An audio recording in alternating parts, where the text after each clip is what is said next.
The Bundoran Weekly is brought to you by AIB, supporting local businesses in Bundoran. For more, see aib.ie.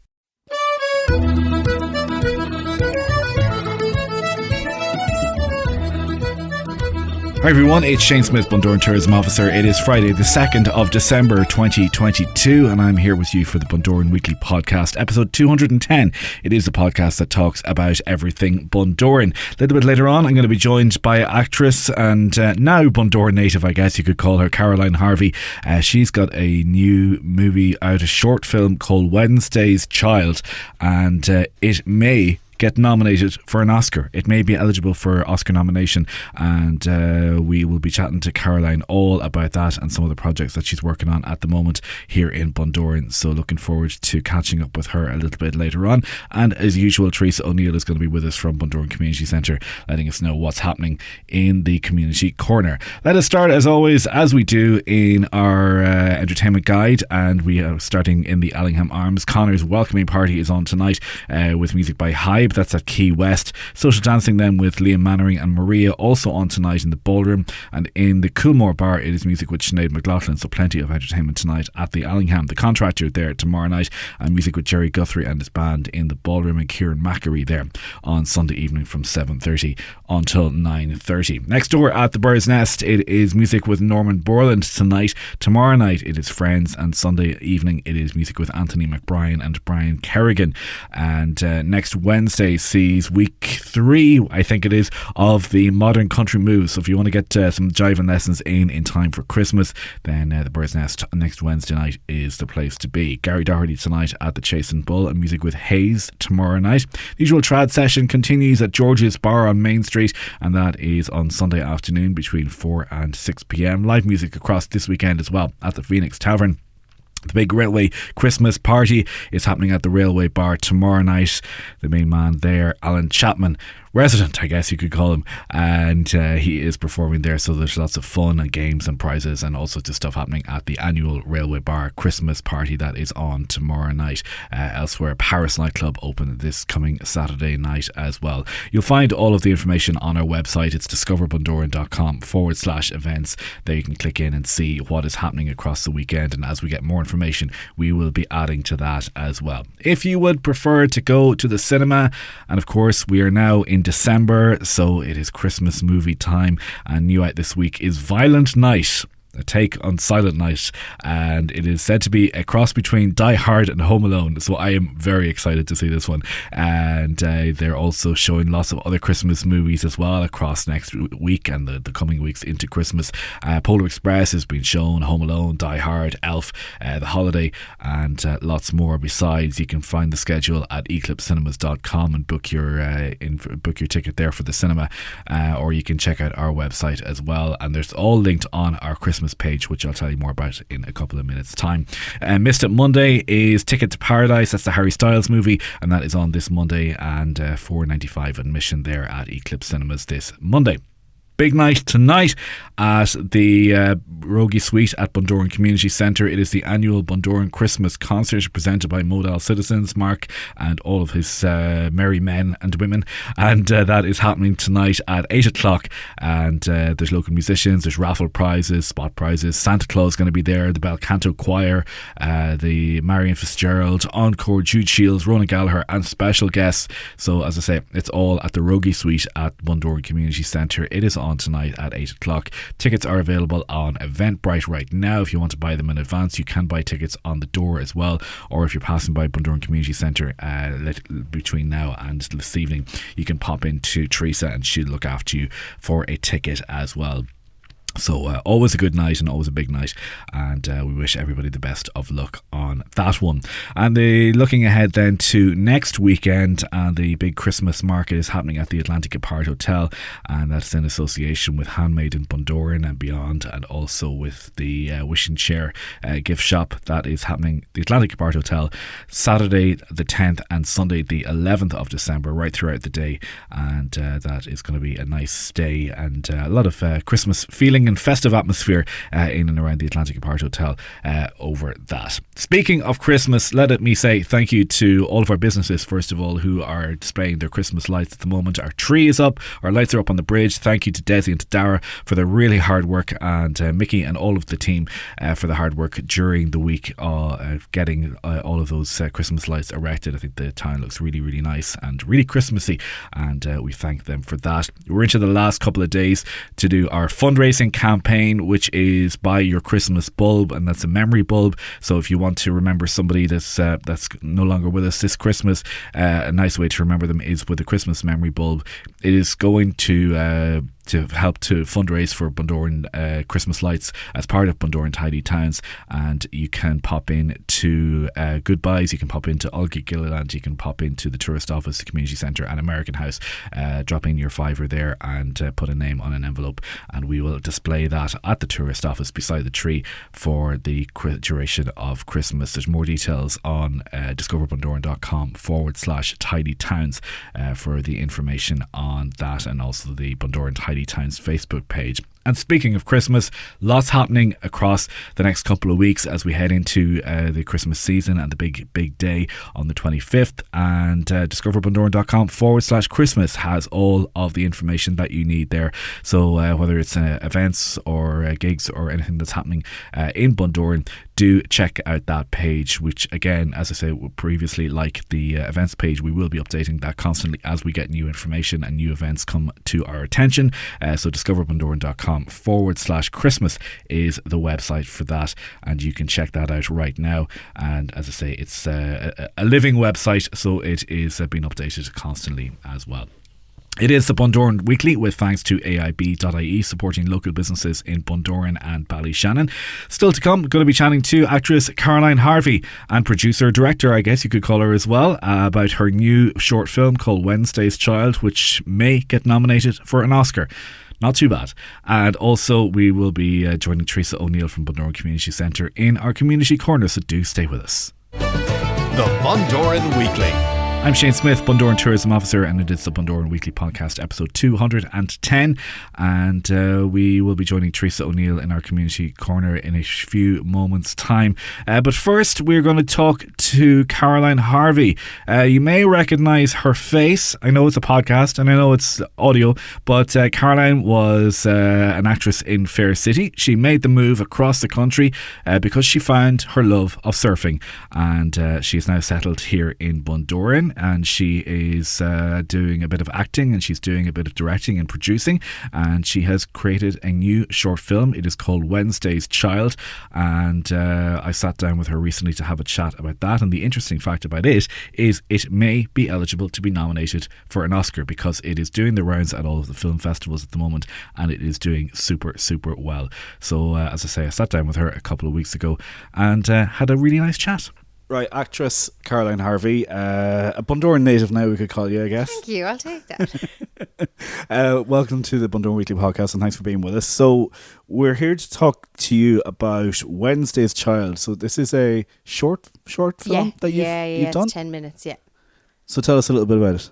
So Wednesday's Child, it's based on a book by Shane Dunphy.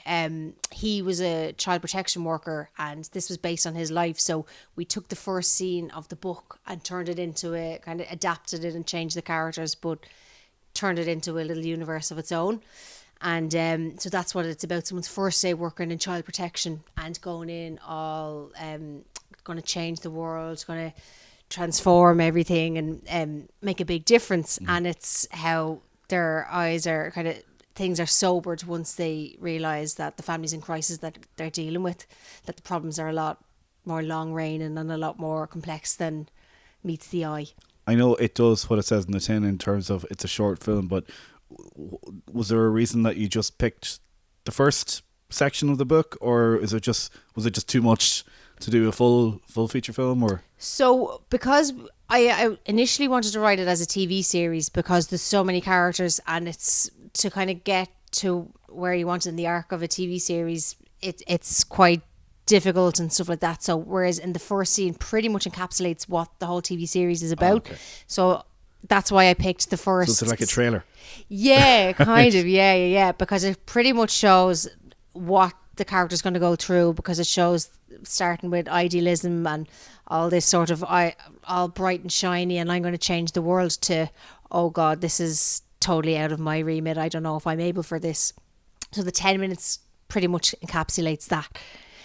So that's why we picked that. Just that one little scene pretty much shows everything in a nutshell, if that makes sense. And how long then did that take to film, and where did you do all that? We did it in 2 days, and it was hard going, because you had to make sure you got every single scene. So we went to Dublin, to the north side, in a place called Artane, and we were so lucky because we got, a friend of a friend had bought a house there, and it was pretty much derelict when they got it, and they had taken all the furniture out, and we were trying to use another house, and the cinematographer was like, oh, this isn't going to work. It was a lot of work to try and transform a house. Yeah.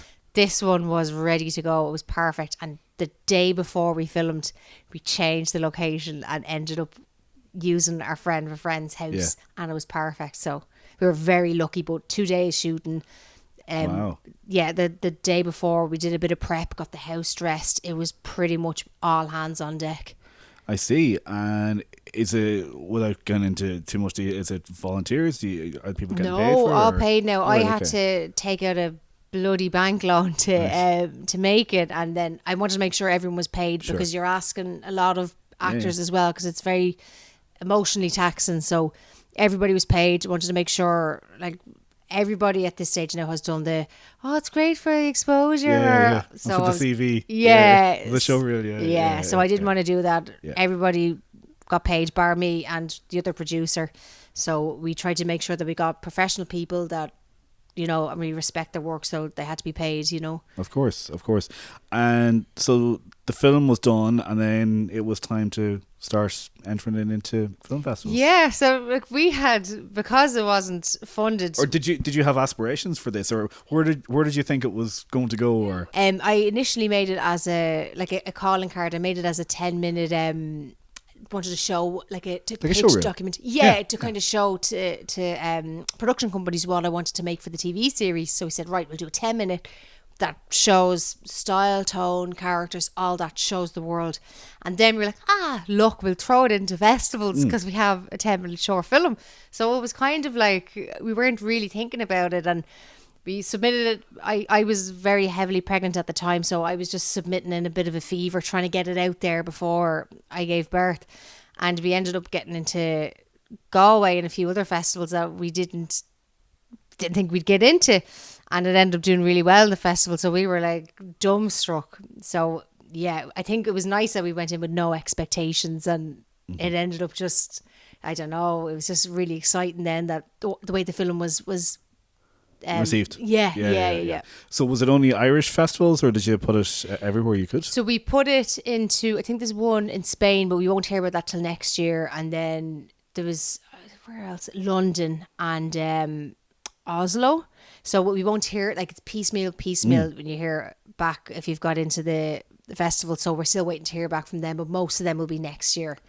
But so one important thing that came out of it, I guess, is that it's now, I wrote it down, it qualifies for Oscar consideration. Yeah. How did this come about? Yeah. So this is, if in the Galway Film Fleadh, if you win, there's certain categories. So if you win Best Short Drama, or you win Best Documentary, they're Oscar qualifying. So they are putting them forward for the long list for the Oscars. So unexpected to us, we won Best Short Fiction, Best Short Drama. So we totally unexpectedly won. So Brilliant. that puts us on the long list now for Oscar consideration. So the next step then is now for the Academy voters will vote then what they want to be shortlisted to be nominated for Oscar. So that's the next step for us now. And how does that work in turn? Do they have to watch all of them to make that shortlist, and then they vote on the shortlist? So what we were told now, because we're only learning this as we go, because we're very newbies. Yeah. So apparently the voters then, they're giving us 20 short films, and then they select them what they want onto the shortlist, and then other people will pick, other Academy voters will pick then, and kind of create the list that goes out then that, if you're nominated or not. So we've only kind of found out how it works through this.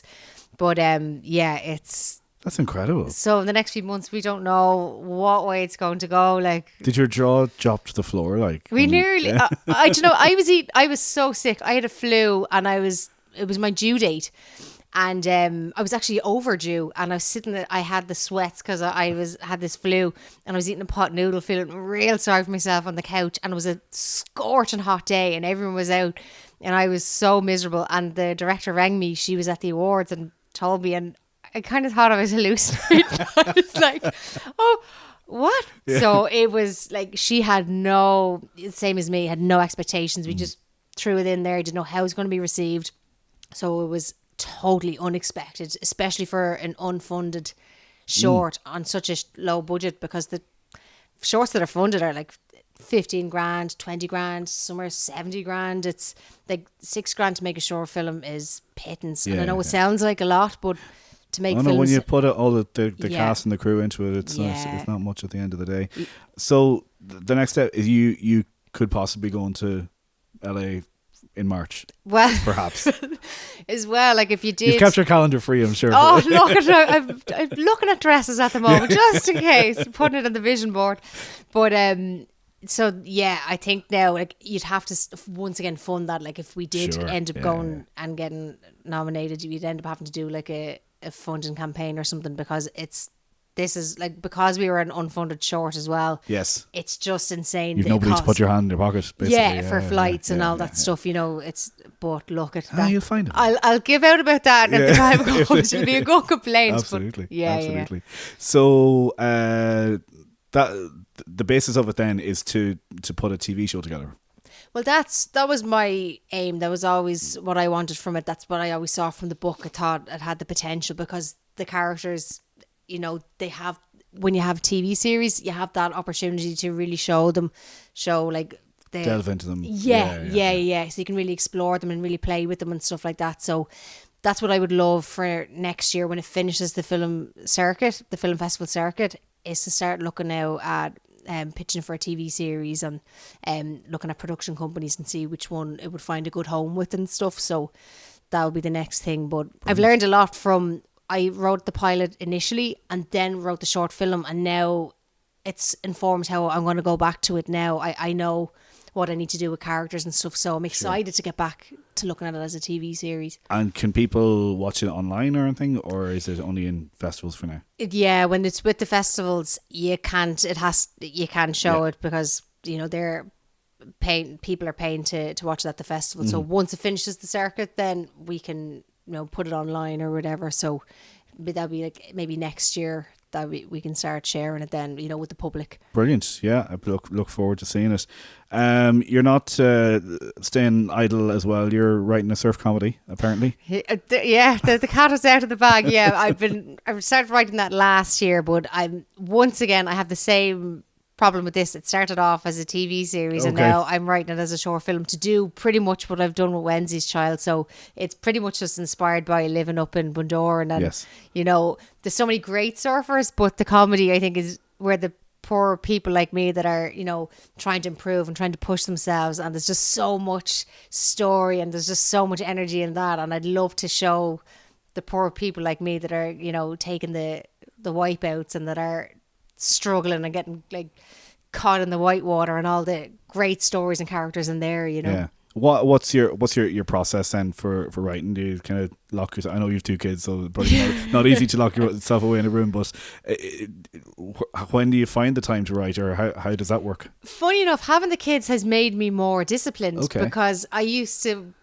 dedicate 8 hours if I had a day off from filming. I used to sit and write, and you'd probably get an hour's work done of 8 hours of procrastinating, whereas now scrolling through Facebook and you end up going, I'll just make a sandwich because then I'll be more productive, and then I'll just clean the toilet because then I'll be more productive again. But now you've an hour, or you've an hour and a half or whatever, so you end up being like a sniper. You're like, right, I have to write in this time, right? And it's sad, because I find that hard when sometimes like if I'm writing anything for work or writing for the website or whatever, I'm like, no, I have to sit down, I have to write this now. Like, I can't think of anything.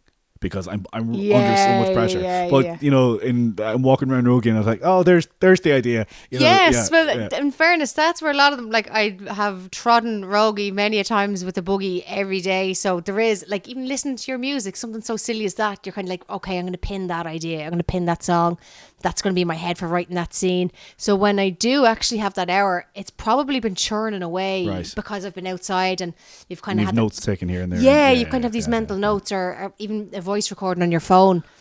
So when you're going down, you're kind of bursting and exploding onto the page for an hour, you know.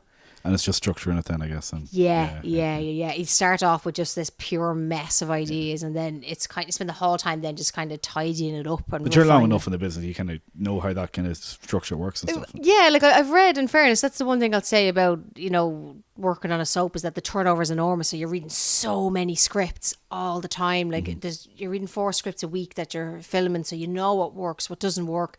Too much dialogue, cutting it back. So you do, in fairness, kind of get a fitness for it. Yeah. Very good. So Wednesday's Child is what we need to look out for.